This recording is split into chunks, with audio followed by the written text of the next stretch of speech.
Hi, and welcome to Pop Studio. As always, I'm joined with Pam Fisher, and she brought along a couple of her features team.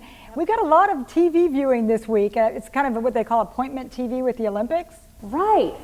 And so Shelby's got a really cute story about some young gymnasts here in Naples who have some idols from previous Olympics. Yeah, so it seems that gymnastics becomes like the flagship sport of the Olympics. Mm-hmm. These women go on to be TV actresses, they're in commercials, they're like role models for these young athletes. Mm-hmm. And so some of these little girls I've talked to this week, I mean, they are obsessed. We have the Fierce Five from the 2012 Olympics. Gabby Douglas is like their idol, and they're just the cutest little girls, and they have such big aspirations of going to the Olympics one day. And you never know where the next star is going to come from, and I'm sure they have that back in their psyche that I could be the next Gabby Douglas or someone. For sure. They think that they're going to do it, and I believe in them.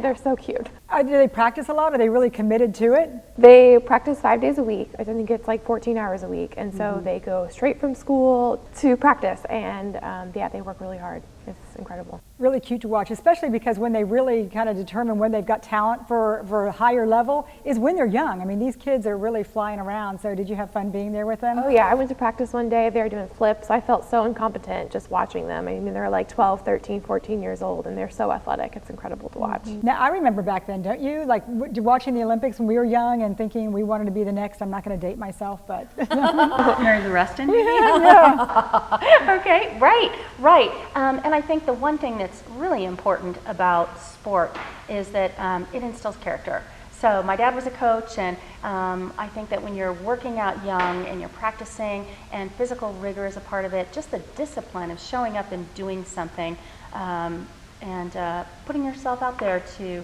compete, to be ranked, to be judged at such a young age, it's a tough thing, but it's admirable, and I think it does forge character, so it's kind of neat. It is nice that it is really, you can count on good quality TV watching with a lot of wholesome attributes and things to watch. And Dave has another thing that kind of ties into TV as well, because we're seeing more of these very kind of culturally inspired TV sitcoms. And I guess he recently interviewed a comedian that falls right in line with that. Yeah, he interviewed Esther Xu, and she does Asian American yellow blue collar comedy. And I thought Esther was especially interesting because I lived in the Bay Area for 10 years, and all of my daughter's friends were young Asian women, so they were the grandchildren of immigrants in the Bay Area.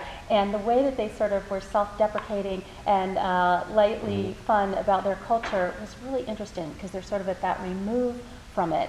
Yeah. She's on MTV's Girl Code, and she has a very funny sense of humor. Like you said, she kind of laughs at herself, and she's a little racy, but I really like talking to her. I think she makes people laugh. Did she say what her parents thought of her humor, or maybe bringing some of their home life? Yeah, she would be as a young girl. Her parents would be like just kissing on the piano bench, and she'd say, "Oh, get a room." I mean, she had, and the dad's like, "Oh, you're such a little comedian," and she has this funny laugh. She goes, "Ha ha ha," like this really funny laugh, and she said it got her in trouble in school and with other comedians because they think she's not being genuine, and she is. But yeah, she's very down to earth.